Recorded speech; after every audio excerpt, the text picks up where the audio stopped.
Hello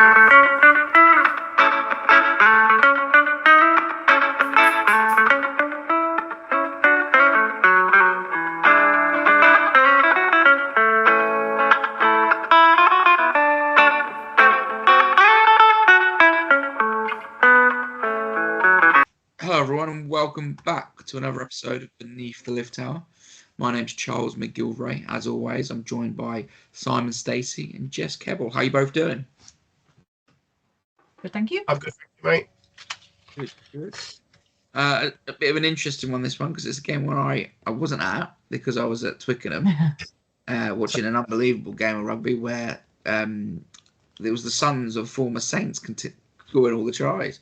Ollie scored 2, and then Max Jorgensen, son of Peter Jorgensen, scored. I don't know what was in the water for that 10-year period around Northampton, but they produced a hell of a lot of talent come through at that. Anyway, but so I wasn't there, and the game, it's not like it's readily available to watch the full match. So I've only seen the highlights. So I'm really interested to hear what your two thoughts are. So what did you think? Well, to be fair, mate, at half time, I was like, you picked the right venue. What are they doing? They literally did not show up, but they obviously got a few, we'll say F words fired into them at half time. Because I think they had James Craig was in charge, wasn't he? So, like Dal said last week, that all the coaches are coaching them. I think he let them. I think Tom Lockett was coaching as well. I saw he was up there with him, so that was interesting. And and then you saw at half time Vesti and Dawson walk from the left towards the dressing room. So I'm guessing they went in there. But yeah, the boys did it in the end. But they were a bloody good side, Nottingham. I'm not going to lie. I know our boys were young, but they absolutely just went for it. Every maul or every line out on our line, they scored. And it's literally the phrase "game of two halves." If you ever see a phrase in the dictionary, "game of two halves," just watch that match. It's just absolutely mental. Yeah, it was bizarre. It was really bizarre. It was like sometimes you think, oh, they're, I don't know, like 5%, 10% off. They're not quite there. It must have been 75% off. Like they just weren't at the races. I mean, had a lot of ball, but dropped a lot of ball, forward passed a lot of ball, just kind of messed it up a little bit. And yeah, I think Nottingham were, I don't know enough about them, I'll be honest. You know, I pay vague attention to the Championship in terms of when it gets to the end of the season and seeing who, not that we've had teams coming up for a while anyway, but I usually pay attention as to who. And I don't really remember seeing their name very much, but yeah, they were really strong. But I think the bench told as well at the end, like ours was stronger than theirs, and it made a lot of difference when we brought people on.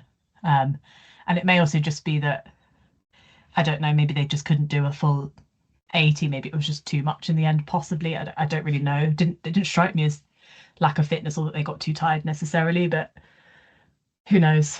But something clicked on 50 minutes for like the team we had, because like theoretically, like that's still quite an experienced team, even though it's young overall. You know, you still have some people in there that have made, you know, Angus Scott Young as captain, Makepeace Cubitt, McParlin, they've all made Premiership starts at this point. Like there's a fair few of them in there, but they just were not at the races. Like if you would watch that first half and be like, who was the Championship side, you'd say us. And that's no criticism towards Championship sides, because they can put in some good results, but there is a clear difference normally between those two leagues. But it was kind of flipped for that first half. But you got the impression that once we sort of scored that first try in the second half, that it felt like it was pretty obvious where it was going to go. Like I didn't doubt the win after about 55 minutes, to be honest with you. Really? I think you're the only one. Yeah, no, you could tell there was a clear, like they'd clicked into gear, like the passes were working, we were holding on to the ball. Like not straight away in the second half, for the first 10 minutes or so. Yeah, I'm not saying like, I get what you mean, but I just felt like the way that first try of the second half was put together and what we put in there, I was like, this feels like a team that's going to get themselves back into this game. I didn't doubt that for a minute in terms of like catching back up. But I mean, and really Nottingham they'd left it all out there, hadn't they, on the first half? They got 3 points in that second half. Like, you know, nothing happened for them, unfortunately. I don't know their team that well to even quote No. their names. I apologise, but I swear they had a prop playing in centre. The number 26. There's no way in heck. There's no way in heck he's a centre. And he was an absolute beast. So just give him the ball and main run. There's no way he was a back. He was built too big to be a back. But Yeah, he was playing 12. I did listen to the second half in the car on the way home, and he was called out. I can't remember the name from the radio show, but yeah, they did mention a pretty large centre. Listening to the radio and watching highlights back, how much was the first half down to Maul defence? Because it seemed like they got a number of once they got penalties, went to the corner, seemed to have a pretty easy. It was easy. The discipline was awful, and then they just literally kicked to the corner. I can't think of his name. He used to play for us. The 10. He had a cracking game. Yeah, Matty Arden. Yeah, he was brilliant. So yeah, you see our quality, and they kicked to the corner. Boom, line out, push over. It was too easy. Don't know it what was. Yeah, but I wouldn't say it was solely down to that though, because we had a lot of ball right, like 5 meters out from net. We spent a lot of time actually up there. When you watch it back, we just dropped it, or a pass didn't go to hand, or whatever it was. Like it felt like it would have been a lot more. We wouldn't have been in the lead by any stretch of the imagination. I just think it would have been closer. But yeah, we let them in very, very easily, and then we just couldn't capitalize on our own opportunity. So there was a lot of work to do in that second half, and even in that second half we were far from perfect. Like you think about the performance, obviously it's a slightly different team, but the performance we put in over Tigers, it's like chalk and cheese to the performance that. And Coventry away is going to be a tough test. They've just turned Leicester over at Welford Road, so that's going to be a tough test, and it's the decider for the pool because we're both on the same amount of points. So they're going to have to come out playing a lot better than they did. There is another round though, isn't there? They play each other again, don't they? Don't know. Yeah. I think we play home and away. Six Nations. Yeah. Nations. I think we. Yeah. They're also. Yeah. Sorry, not pool decider, but I suppose like that. We're both on the same points, so whoever wins that is going to be shaping up as to who might win at the end of those stages. Yeah. There'll also be a Mr. Hinkley that's got something to prove, hasn't he? We never know. Yeah. We never know why he left. Really, there's so many rumours, but he apparently had a stormer against them up the road. I saw him. He was highlighted as. Yeah. A few weeks back, I saw him play for Cov against Cambridge, and he looked pretty good. I do know why he left, but anyway. I tell you what, it was sad. It was sad to see Ruben Logan go off because I wanted him to have a really good game. But Archie Benson, that boy looks absolutely awesome. I swear, he changed when he came on. Especially, I felt for Logan a little bit because I think there was a lot of pressure there. Everyone was like, "Oh, it's the son of Kenny, the son of Gavin." Like, there's a lot of pressure there, and I wouldn't say it wasn't that he wasn't good. It was just none of them were, and so it was kind of difficult for anyone to really. I must say, like he looks like he will be a good prospect. Like he's big, and you get the ball in his hands, and he will bash through people, and he did do that. But I suppose because no one else was really doing anything else. Like even people we wouldn't expect to have off games, like in that first half, like I don't know what was going on. And I know we only spoke to him like couple weeks ago, so I don't want to diss him because he's great. But McParlin had a shocker for 40 minutes. Makepeace Cuba had a shocker for 40 minutes, and those are the people that you rely on to kind of get the ball rolling. And it was a mess, to be honest. I'm sure that they'll probably admit that to everyone as well, that it was a mess from everyone 1 to 15 for sort of 50 minutes. I totally get what you mean. You rely on it, but you got to remember they're 19 and 20, aren't they? I think so they're definitely, yeah. Technically, yeah, I know what you mean. I don't mean them too specific. I just mean like it's your 9 and 10 that, Well, they showed such a huge part of the game, aren't they? So, and so it was just. It was messy. Your boy Cousins, you mentioned, that's been ripping up at Bedford. He looks. Made decent. a huge difference. Made a massive difference when he came on. Yeah. First touch of the ball over the line. Yeah. I have no idea why they didn't start him. If from what I saw in that half, he should have started on the wings. He's just absolutely above everybody else in the backs. I thought it was a strange one not to start him, but then I also thought, I was obviously wrong. I said last week that players were cup tied, etc., etc. But then Archie Benson played for us, so that must not be a thing. Mm-hmm. But Cousins has been playing in the Championship, been looking pretty good for a while. And so I'm a bit surprised he didn't get game time. But then, I mean, Jake, maybe that's why. Maybe that's why though, because he's played a lot of game time. Possibly. I mean, I don't know. Wasn't in the room when they made those calls, but I wonder if those number of minutes just meant to be honest, it actually worked out quite well, I think, because like I'm not saying he wouldn't have done that job in the first half necessarily, but he had the impetus to do that job in the second half because of the scoreline.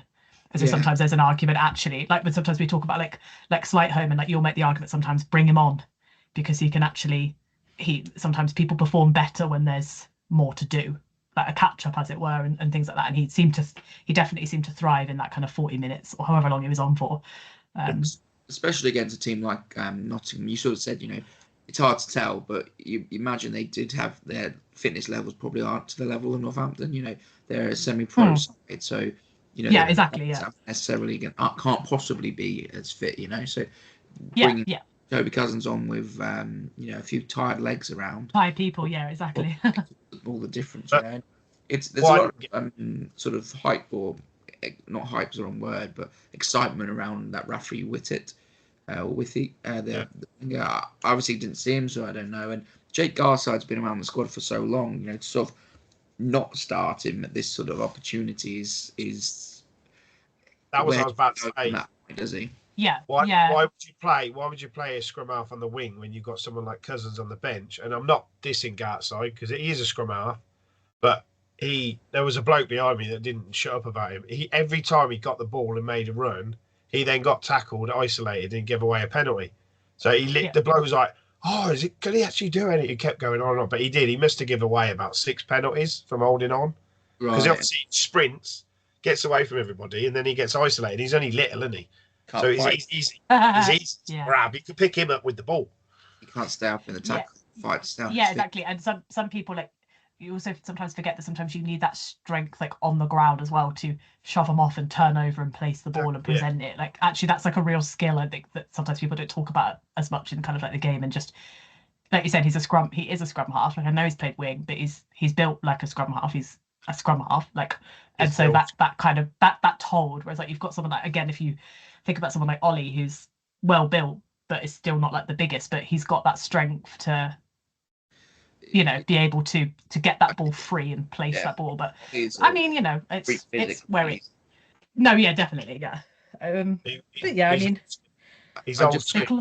Don't get that Garside is a scrum half, if you really be honest. I know he came through the academy playing 9, and he's played at Bedford playing 9, but he hasn't played a lot. He's played much more of his sort of professional first team games as a winger, and he's incredibly fast and can step a man in a phone booth. He is fast, yeah. But yeah, it's going to be it's an interesting one where he fits in the big picture. But it's hard at the moment to see where a lot, and it's no disrespect to them, they're all young, right? So they've still got a couple of years before they can kind of expect. But for someone like Garside, you think, oh, he's not going to fit in at 9. Maybe he'll have a shot at 11, or he'll have a shot at there's just so many people ahead of them right now, and I wonder how much of that sometimes gets in their heads as well. Of we're playing a championship side. This is our time to make our mark, and I don't know if that also maybe had an effect. Because like I said, that was one of the worst 40 minutes that I've seen any team play probably this year, outside of ironically us when we were at Bristol, but. It just wasn't, but then it was largely the same guys with a few obviously substitutions that made the difference.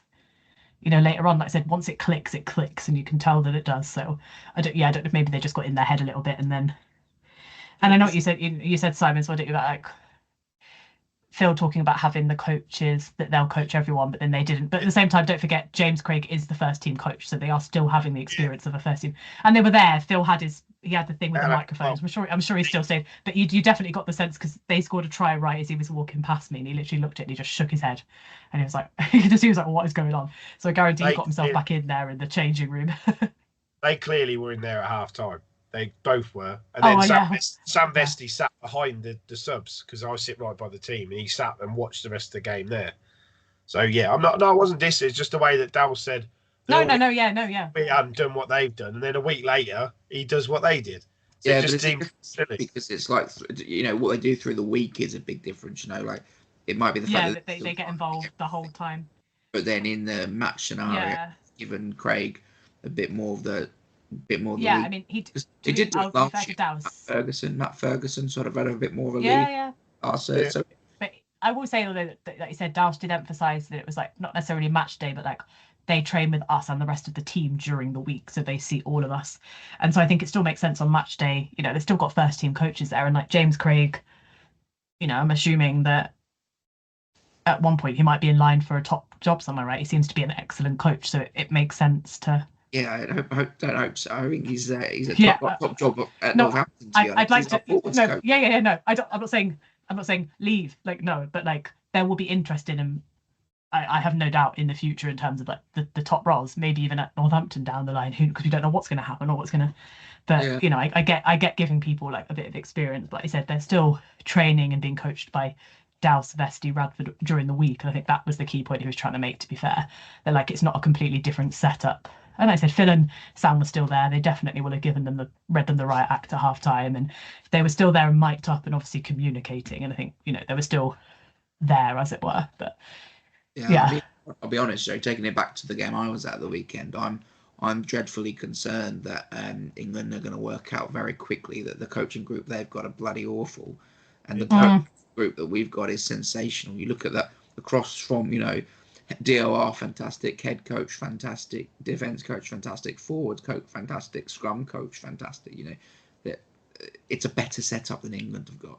But I don't know how hard that is right now. Let's be honest. they have come out and said that they're not considering sacking him. So that's normally the dreaded thing. Yeah, and I do also know that all the coaches, the Saints coaches, it's not very recently that they've signed contract extensions. Like they've made it clear that as of now they're not interested. Like anything can happen, obviously, but I can see that they're probably at the moment, like it's a team in transition, isn't it? So they're probably more interested in seeing where they can take this team right now. But yeah, I can foresee that not necessarily just our coaches, but as much as they've kind of backed up Borthwick, I think if we continue to lose, there's going to be a huge discussion as to what happens, because the reality is we're still fairly early on in the World Cup cycle, but we won't be very soon. Like, that time is going to go, and they need to make a decision fairly quickly if that's who they want to stick with. So who knows what's going to happen? And they spend an awful lot of money getting Borthwick and Sinfield out of Leicester. So, I hope they stick with them. But and if they come to us, I think we'd want a fortune to get our coaching group out. You would say that being a see? Yeah. Neither team would. You want us to keep them. Phenomenal sport. Phenomenal. No, to be honest, I'll give it props. Like, yeah, it's another loss, and like that's still bad. And I still think that I think the thing that's annoying is like it feels like in England we've got the talent. I honestly believe we've got the talent across the board to beat anyone, and it's not being utilised. Like, I really don't think it's being utilised. Like, I mean, Ollie, bless him. Ollie tried his hardest. He was like, I'm going to try and win this game as hard as I bloody can. And Borthwick just picks his boys that he likes, doesn't he? And the ones that he doesn't go, like, what? Why is Finn not in the 23? Makes no sense. He's got to be up there as probably the best fly half, all-round fly half in the Premiership. He just won the Premiership. Yeah, he's not even on the bench. Marcus was really good, other than the bad defensive read at the end. But then, I'm not necessarily saying that. I'm not saying that like Finn's there to replace. He makes a bad defensive read as a fullback. Like, what are you expecting? Yeah, it feels a lot of play, and people go, Marcus isn't technically out of position. He's played it before, and it's like it's still not his position. In my mind, it's still out of position. Like, even if you've done it before a handful of times, wonderful. But for me, like, it's not even people out of position. It's playing people that haven't had enough rugby under the belt. It stands out massively that Slade and Ford have not played rugby before they played, or Slade had 50 minutes or whatever it was. They're asking Slade to play a defensive system he doesn't understand. He is constantly out of position, constantly creating dog legs. Right, Slade is a wonderful talent, right? All talent. Yeah, he is. Yeah, phenomenal club player, right? But he makes too many mistakes for international rugby, right? He's a phenomenal talent, but he makes mistakes. And if you're to playing for England, right? And I'm saying this as not someone who supports England, but if you want to play for England, you need to be perfect in every aspect of your game, because, like you said, England have got the talent. They could pick 15 outstanding players, get a game plan together, and really do well. But the selection seems wrong. The coaching seems wrong. It's nonsense. Yeah, it's bizarre. So it just makes it. Yeah, It's it just nice. does. Like I said, it makes us definitely feel like really lucky as to who we've got at Northampton. Like the setup just seems to be, it seems to be a machine of like all of them work so well together. Like everyone has a place and a role, and they all work really well together. There's no like outliers, or like we had with the previous coaching setup where it was clear towards the end that Dorian West had kind of fallen out with everyone else. We don't have that at the moment. We've got what seems like a very close group of people that are friends as well as colleagues, and sometimes that can be a bad thing, but I think for us it's the opposite. But they're all young, aren't they? They're all young and they've all played. That's the thing. Well, Yeah. I don't think Ferguson played, but the rest of the coaching staff have. Yeah, I think they've played at a good level, haven't they? You know what I mean? So I think the big thing is they're all real coaches. They're all trying to just make these players the best players that they can be, and then they're putting a lot of emphasis on them to drive the environment, drive it. In maybe previous regimes, it was very much this is how things are done, toe the line, and this is how we win games of rugby. And when that didn't work, it all fell apart. But this team is very much like, let's make these players individually, sort of Wayne Smith sense of let's make each individual player the best player that they can be, and they'll drive the environment. They'll drive. And it does make me think a little bit about captaincy at the weekend. Now, it's not like an intense criticism of Scott Young, because like as a player he's phenomenal and he's like such a workhorse. It felt like that part of it was lacking in that first 50 minutes. Like for me, a captain's supposed to, when it's going that badly, and that's what it was, to put it bluntly, like we were 20 points down, it was going badly, you would expect to see some huddles or a captain going around and talking to people and trying to G people up, and that felt absent. Now I appreciate it's his first go captaining, and maybe the reality is maybe that's just not the role for him. It just felt like that was missing. That wasn't there on the pitch for that 40 minutes. And then we just got lucky, I would say, in the second half that like the mistakes they were making cleaned themselves up and we just were the stronger team. But yeah, I felt like we're so used to seeing someone like a Ludlam or someone, and even Furbank does it quite a lot, or even some of the other leaders on the field that aren't necessarily Furbank, like G'ing people up and getting people together and talking to them. I didn't see any of that. But like, as a player, he's absolutely fantastic. So I think it'd be interesting to see who captains Coventry going forward, because like in that game, because I think we need someone that perhaps just offers a little bit more in the captaincy part of it. Not necessarily, like I said, the playing part of it, because I love Gus. I think he's fantastic. I think he had an off game like everyone did, so it doesn't really mean much. But yeah, I felt like maybe that wasn't the right choice, but that's something you don't know sometimes, do you, until someone's done it. Like it's almost anyone else that was there. Like they're all kids. They're all kids. So does he? Yeah, really exactly. Yeah, you're left with who's. Yeah, if you're playing that rubbish and you're getting your ass kicked, you've got an older professional going, "Why are you not?" All that's going to do is make your confidence go straight back down. Oh, I'm not saying it's someone. I'm not saying someone that's supposed to shout at them. I mean, someone who gets them together and kind of is like, we're a good team, we can do it. Like the positive side of it. I don't mean like he should go and shout at all of them, but it felt like, he could have been going and slapping some backs and saying, right, get him next time or whatever it was. And I didn't notice any of that. Level head more than anything, someone who can see where things are going wrong and address them. At the end.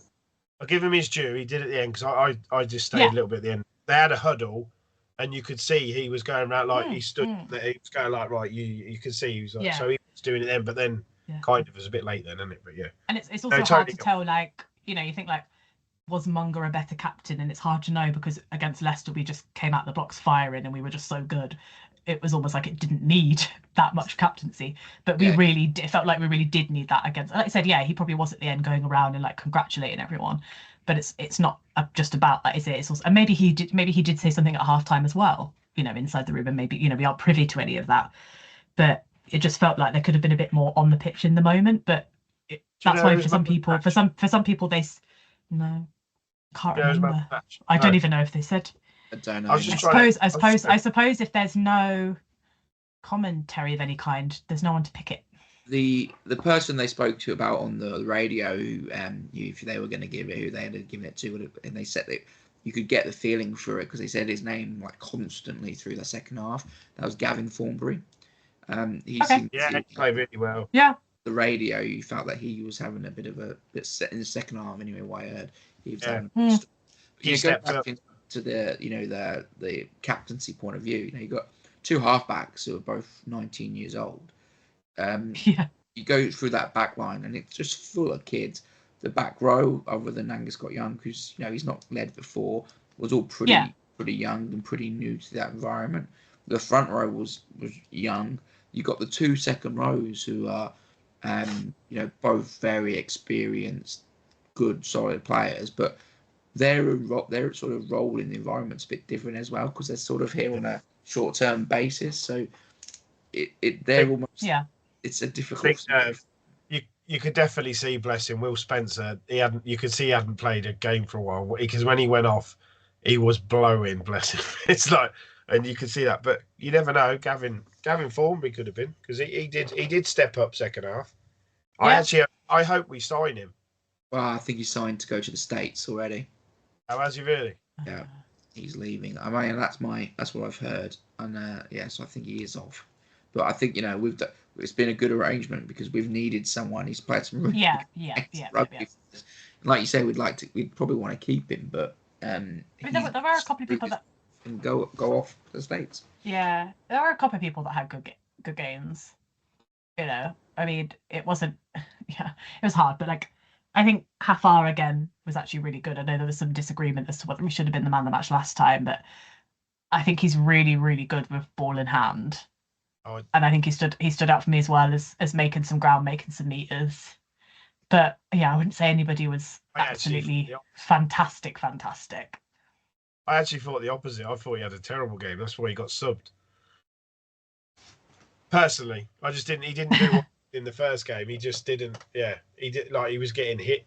But yeah, Ewan Baker, he was quiet as well. We were looking forward to these young pups. What was the one you said, Rafi, wasn't it? Yeah. He's supposed to be when I've seen him play, he's rapid. He never got the ball. Right. So, I don't blame him. They took him off and brought on Cousins. I would have took Gartside off personally, or swapped the wings, put him on the other side where Gartside was getting all the ball, getting away, and then getting tackled and then giving a penalty away, and it was just wasn't working. It's not his fault. He's not a wing, is he? So he's not. Yeah, but it sort of is, So it's an interesting one, isn't it? I think that I do still think there's a difference between. I mean, he was playing a championship side, so maybe not that much of a difference. But I don't think he's going to be able to be a wing at Premiership level. It's not even necessarily. He's fast. He's definitely very fast. But like you said, that the how small he is going to be. And that's not to say there haven't been wingers that have gone on to, Chelsea Colby's absolutely tiny. It can work. It's just I don't think it's going to. So there has to be a conversation of he's not Colby. He's a standout of It's quite rich. As well. Big lad. Yeah. Tall, but he's you can make it, but you've got to be almost like a one of a kind talent, and that's otherwise he needs to be bigger.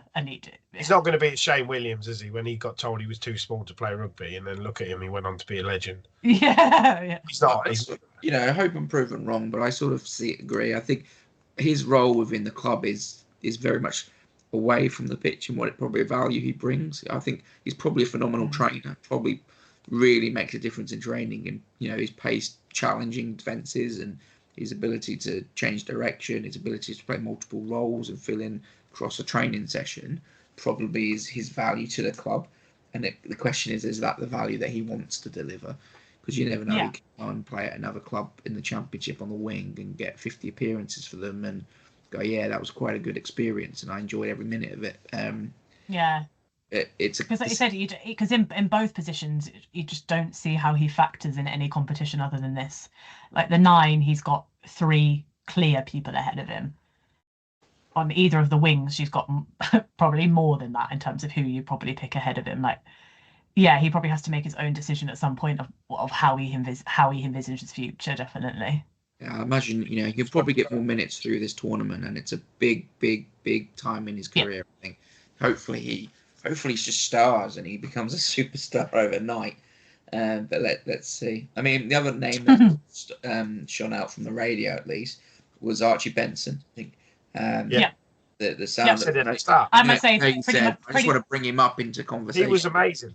Honestly, when he came on, he totally changed the pack. Yeah, I'd say all of the subs did a hell of a job. Like, but they were all young as well. They weren't like they were senior players. They just. But I've heard about him, but I hadn't watched him play. And like I said on one of the other podcasts, I met his godmother the other day, and she was like, "Oh, Archie, yeah, I know. He looks like he's got a bright future. Totally changed the game. His ball carrying was immense, and he's hitting every tackle, knocking people back. Was he 18, 19? He's not that old at all, is he? Something like that. I think he's come via a different route. I don't think he's because we brought him up from the from Lutonians. I think he's got a farming background, and he's therefore got big farmer boy strength. I think if you get some rugby into him, he by the looks of things, he could be. And like I said, I'd say him and Cousins, like they came on and did, like you said, Cousins' first touch of the ball within about seconds of coming on, over he goes. The subs, generally speaking, did change the complexion of the game, and that was what the key difference was really in the end between the two of us. That our bench, despite being young, it was a stronger bench in terms of the talent and the abilities there than what they brought on, and it did make all the difference. He's 23. 23, yeah. Yeah. He's had, like I said, he's had a different route. I think because we getting him from Lutonians, and I don't think he's come through any of the academies or what have you. So he's Gloucester. I'm just reading about him now. He was in the Gloucester Academy. Right. Okay. Okay. Yeah. He left. Yeah. So yeah, he looks. It just says here he's 6'6" and 106 kgs. Right. Yeah. Big lad. He does look like a farmer. You're right. He's got no neck, shoulders. You know what I mean? Yeah.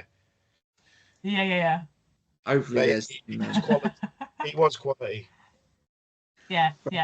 Should we? We haven't got a game necessarily this week to discuss. There's obviously a lot of England involvement over the weekend. We've got about 7 in the A squad now. Because have a fast training with them as well as. Yes, he's been called up to training with them. Yeah. And so that'll be really interesting. Dinger's captain. That is going to be interesting. Yeah. Yeah, Dinger's as captain is fantastic. Because like you said, it was like. I still think that Furbank was the obvious choice and should have been the only name on the sheet. But if you were gonna add a second name on the sheet for the Saints captaincy, he'd have been my second name. So yeah, I think that's gonna be a really, really good experience for him. I would actually have Dingers ahead of Furbank personally, just because he's the glue in my opinion. He's the glue that keeps that back line together. Not saying Furbs isn't world class because he is, but I just think Dingers where he plays. I think fullback's too far back to be captain. That's just my opinion. I think I normally agree, but I think he's done an excellent job since the season is. And at the end of the day, he won 12. He won 12 games doing it from 15. I think it was a no-brainer choice, wasn't it? I think he'd have had cause to be really angry. I think if they hadn't. Yeah. No, any other circumstance, I totally agree. But a fullback shouldn't be captain. He's just too far back away from the ref. He's got to run halfway up the pitch every time he calls somebody. It should be a forward, if not a forward. Yeah, I tell you what is useful with Furbs though is that sometimes he does the kickoffs, doesn't he? So he speaks to the ref when he's walking over to pick up the ball, so he gets himself there and he does what he needs to do. And I understand the logic, right? Because Dingers is clearly a key defensive person, clearly a real calm head, really knows the tactics. Like you said, the glue of that back line. But Furbs does have this sort of X factor. Like he can almost single-handedly win us games. Like his ability to strike from the back is really phenomenal, right? So I get the point, but there's just something special about Furbank, isn't there, at the moment? I also think that I know Simon has this whole it should be a forward, but I don't buy into that. I buy into it should be the person. It should be the person that people are going to listen to, that people are going to respect in the role. Like that should be, and it's him, whether people like that or agree with it or whatever, The way you play the game, the forwards are always in the referee's ear, so you're always there because you're scrumming your line out. So where your fullback's right at the back. So like if you've got a gobby 6, he's like, sir, do you see that line out, sir? You see that scrum? Where Furbs ain't going to be going that. The thing is, I think that's what's good about the team overall, though, is that you've got Furbs as captain, but there's still the leadership roles throughout that. Like we do hear other people going up to the ref and talking to, they do it, and it's not like Furbank is like, it should only be me. Like, it depends on the ref, because there are some referees are really strict who's allowed to talk to them, and it's normally just the captain. Yeah, like I said, I get it, but like when we had Luds was that character as well that could win us the game. He was like a whirlwind, and he was the player you go, wow, he's dragging this team forward. And I know it's different because he's a fullback, but for me, when I look at this side now, Fergs is the one doing that. He is. Yeah. I'm not saying he's not doing the job. I just mean if you would normally pick a captain, it would be a forward. Yeah. I agree with the logic. If you were. Yeah, no, I agree with like the idea of like. It has to be that, captain, like, especially in like times gone by. But like, I don't know. It feels like the game has moved on, and I feel like you need to pick the person that's got the authority and the leadership qualities, and we've got a couple in there, but like you said, it's Furbank in a I bet if you playing went and I bet if you went through the squads, I bet you most are forwards. Yeah, they will be, and it's just they will be. Yeah, we agree with the logic. It's just a case of this side is like, I just think Ferbs is the difference maker. I disagree. I'm not disagreeing because of his record. Yeah, it was a no-brainer. He was going to be captain. We all said that. But I just meant, logically, you would have a forward. It just works, so it's working. So don't break it. It's simple as. But then it's working. That's the argument for Ferbs, though, isn't it? It's working. That's what I mean. That's what I meant. Yeah, don't break it. Yeah, it's not working. Don't break it. It's fine. It's the same when Bruce was captain, though. Like Bruce was the team. Like Ferbs for me is in that role at the moment. Like I'll go into future going, well, if Ferbs has a stormer here, we can win it. We win it. And he is such a fundamental part of the side, like Bruce was back in the day. That's why he is the man at the moment. And I think you just got to feed it. Go on, take the captaincy as well. Yeah, do no. extra large car space. Just go on, off you go. If they hadn't given Ferbs the captaincy, there would have been uproar because his record while Ludders was injured. Yeah. It was a no-brainer. I think even other players in the team, like if they hadn't have picked Furbank, they'd have been like, they'd get behind anyone. But I've got no doubt about that. But you can imagine that all of them would have been like, what? I think the only problem is now, I don't really think we have a pack leader, like a leader in the pack. Like we had Waller, you had Courtney, you had Ludders. You know what I mean? There's no one big.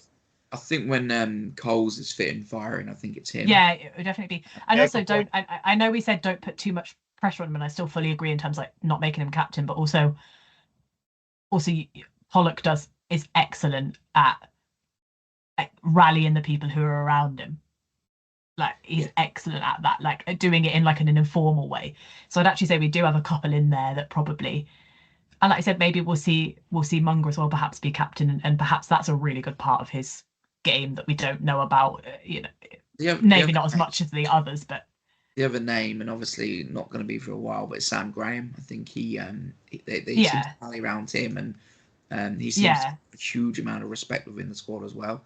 So I think there are cool heads and leaders, not to the same level of when we had Ludlam or Dylan, but there are, and I think Colsey will probably grow into it a bit, but he just needs to get fit and firing.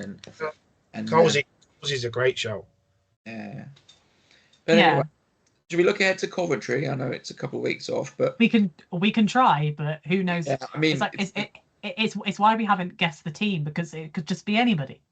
Because it's also going to depend on, with the England A game this weekend, I'm assuming after that they get released back. I don't know.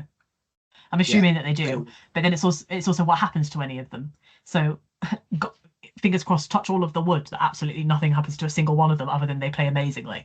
But there's going to be so many different things being factored in to what is happening then. And like Coles is, as I said, we know Coles is with England. Is there a possibility they release him to get minutes at some point? I mean, I don't think so, but I can't see that. No, I can't see it happening either. But stranger things have also happened. So why not? Because like people are like Finn Smith, he's not playing, does he? Why would you not release him just to give him? Because they're going to be coming back after 5 weeks off of rugby, straight into a Gloucester match. Is it Gloucester? I mean, who do we have? Yeah, but they'll probably play Japan game that weekend. They're going to play Japan. Yeah, they'll definitely put them in against Japan, I would imagine. I would really love to see Finn get some time against South Africa, if I'm honest. But I still think they're not going to change anything, even though I think they should. I think they're not going to change anything, and I think we're going to get absolutely steamrolled. I don't think it's going to be pretty, but yeah. Yeah, I mean, it'd be interesting because I think some of those boys who we're going to need post this tournament, when we, after the internationals, are the players who are getting minutes for England days potentially. Manny. Yeah. Minutes, Pearson, etc. Like a lot of the Dingwall, they're the players we want to put minutes in. So you think, well, we'll play them against Coventry, so they're fit and firing for the first game back in the Prem. But they are actually getting minutes in an England shirt. Minutes, so yeah. You could argue, well, is there any value sending them away to Coventry to go and smash them? Because if we play our strongest team minus the top internationals, we will put a lot of points on Coventry. If Dingwall, Pearson, Iogan, etc. in that fixture, don't care what anyone says. I don't care that Coventry are near the top of the championship, right? We'd put 50 plus on points on them. It's just the levels are different, right? And so yeah. They've got some good players, Coventry. Don't get me wrong, right? But there is a very difference between Coventry and our best team. We won the league last year. I think outside of like Haaland, Iogan, maybe Hafar, I still can't foresee that they would use Pearson or Dingers against Coventry. They might surprise us all because it's impossible to predict. But I don't think so. I think if they played for England A, fine. But I'm thinking of people like Finn Smith, the lads that have played like Coles. They've been away with England. They've not had a sniff, have they? No, I think they will get chucked in against Japan. I think that they will get some time. Yeah, I think they will. At least I think Finn will. It's difficult to know with Coles because, although having said that, they've chucked Slade in with only 50 minutes of rugby, so maybe they will with Coles as well. I don't know. Who knows? I don't know. I can't see those boys playing against Coventry. I think the one player I think who's a first choice player for us who will potentially get games in that Cov game would be Tom James. I think they might chuck him some minutes. Because he hasn't featured at all, has he? No. You might see Rambo back in there if he's fit. It's also a question mark still. We still don't have any updates on Mitchell because I know technically he's in the England camp, but if that injury in a couple of weeks, if it's still calming down and it's also a possibility that he gets released. But then again, they might play him against Japan if he's fit. So who knows? No, I don't think he's officially squad, is he? He's just training. No. Yeah. He's for rehab, isn't he? That's what England said. Yeah. So it's entirely possible if I don't know anything. They've been very tight-lipped about it in terms of what that injury is and what it's looking like. So he could feature if he's back into contact. I don't think so. I don't. I think that's it. I think that's an injury we all need to be really concerned about in terms of his future playing, if I'm being honest. But there's so many different factors from so many different camps, as it were. I mean, it's also the same thing with like Scotland. Scotland have got Rory, and it seems like he's never going to play. So at some point, it just be like, give him back. Yeah, they play like Chile or someone though, so that he might get some. Yeah, he might play. Yeah. I think I think Hendy might get some game time. I think some of I could have sworn he was in the initial squad to play, but I might have just been making that up against Nottingham. He was warming up with them. I think he was just like a reserve. Right. Yeah, I would. Team sheet. It was that young back. Yeah, I was. I would put him in then because it's sort of at that point though, if you think about if he doesn't play for him, that would literally be a month, wouldn't it, of not playing between when the Tigers game was. Yeah, exactly. And when thinking that maybe you might see that, not that they're like our superstar players, but players that do play regularly are key players within the squad. So I wouldn't be surprised. I think they'll keep Savala Litchfield partnership going. Savala, you probably didn't see he got injured. Did he? Yeah, he went off injured. Sort of. He got an ankle injury and he looked like he couldn't walk on it, and then he ran it off a bit, and then he got taped up. It wasn't quite right, but it wasn't. I'm a playing. I don't care if my legs snap. Yeah. But he definitely. It was definitely a more pronounced limp when he first did it. I'm thinking it might just have been a stinger to the ankle, so he might be all right.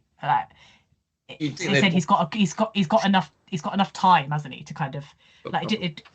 I wasn't looking. It didn't ever at any point strike me as this is going to keep him out for a long period of time. But I'm also not that kind of doctor, so I don't know. I thought he was, because he was absolutely in agony when he stood on it. Then he sort of tried. Oh, when it 10 first minutes happened, later, yeah. they subbed him. So it was sort of keep an eye on him. Yeah, he's not done anything since he's hurt himself. Get him off, because it's like it's one of those. Well, I've done it once. I whacked my elbow on like a bike handlebar, and my ankle was. I literally could not walk on it for an hour afterwards, and then it wasn't quite right for a few days after. Like I got it right smack in the middle of my ankle bone, and I was like, ouch. Elbow. You did say your elbow. Did I say my elbow? Sorry, ankle bone. I was like, you hit your elbow and it my hurt your elbow. ankle. It's so nervous. No, I think I tripped right next to it, but and I whacked my, like literally right in the middle of the ankle bone, right, and that hurt. That hurt, but like there was no serious damage. So I don't know if it was some kind of thing like that, or it just twisted slightly, and maybe he'll be all right within a couple of weeks. You'd think they'd want to keep that partnership together. No, I'd like to see Ewan Baker given more game time. Hendy come back, get some game time. Cousins get more game time. James come in and get some minutes before. I mean, I wouldn't be against like a Hendy Cousins wing, Baker still as fullback, and Savala Litchfield. Definitely Litchfield.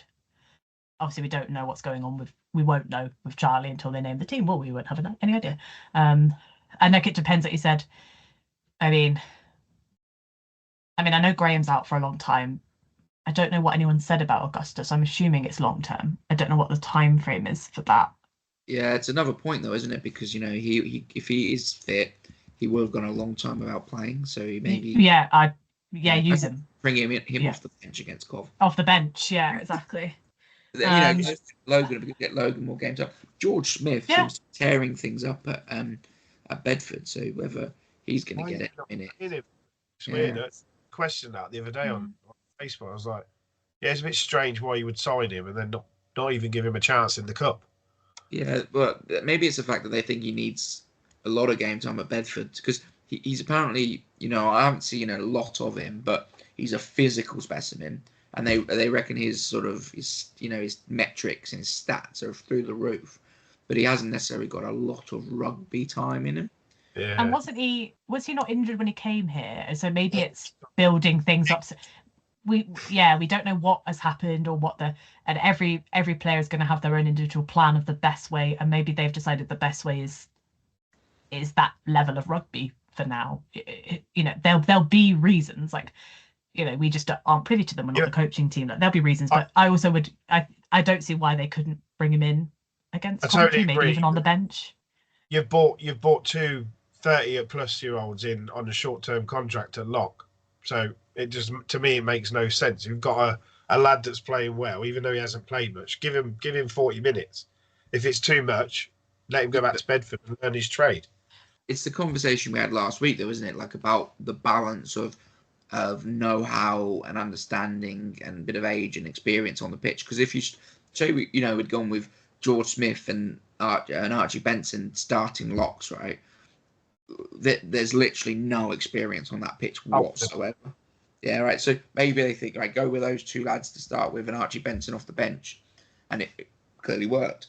It's also a case if you brought Will Spencer and Grant Thornbury in to do you a job and do you a favour because you're short on those players, you also need to be fair back to them and give them the rewards for time and effort that they're putting into your training. Yeah, stuff. I get that as an argument, but I also feel like, particularly with Thornbury, we've actually been quite fair at this point. He's done a decent amount. Like, you could have him as a bencher against Coventry, or have him only on for the first half and give someone else a shot. Because, like you said, they're not long term. And I feel like it'd be a really bad call if they leave and the people that have to kind of step up into those roles are lacking that time and that, So, I get it, and I think Thornbury is excellent, but he's going by all sounds of it. So we've got to start at some point.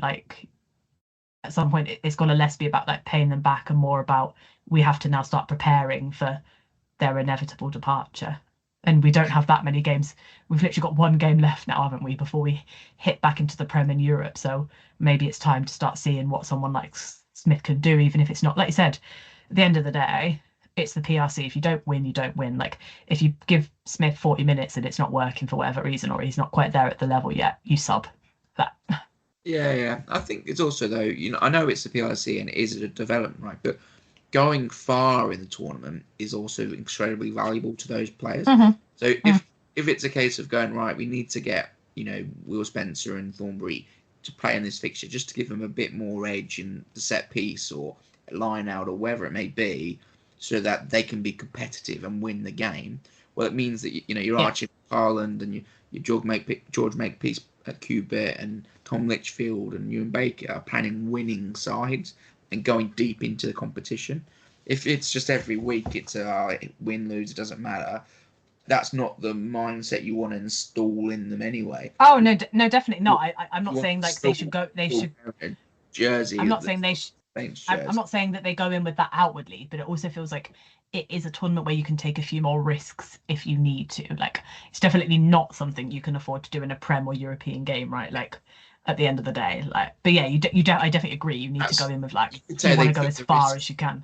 You could say they took the risk though anyway because of the team they named and the performance that they put in the first half. So yeah. Yeah. So that's why I don't know why you wouldn't play George Smith, but we're not the coaches, are we? So we don't know because he obviously did. I would have. Didn't he go and play American football? Yeah, he went into the pathway. Yeah. So he's only young anyway, and then he left the game to go and try and do American football. So he's probably not got that much experience. So I do get it, but like all those playing, why wouldn't you just 40 minutes? I feel like I maybe understood it for the Tigers game because it's them. That Tigers game, yeah, they wanted to win. We put a few more seniors in there because we wanted to win. And I can also see why they perhaps didn't against Nottingham. But at this point, because at this point you want to check that with someone with anyone really, that like that performance, those performances they can put in are like consistent. And I think at this stage we're now at the level of he's proved that. And so I think if he wasn't to get any game time against Coventry, then I would probably question it at that point. I'm not necessarily questioning it now because he's had the chance to flourish, isn't he? For Bedford in that comp. It's the counter argument as well, isn't it? Why change what he's doing? Yeah. Yeah. I mean, if Munger comes back into the Cov team, the team to play Cov, maybe you get Tom Lockett alongside him with benching off the back. You thanks a lot, Spencer and Thornbury. You've done really well. You've had your game time and now you're playing players who are going to really contribute for the rest of the season. It's what I would do if it was me personally. That still doesn't, but I'm not the coach. But I feel like that Coventry game, it's your last chance to really start trying to push those people that are actively pushing for the places.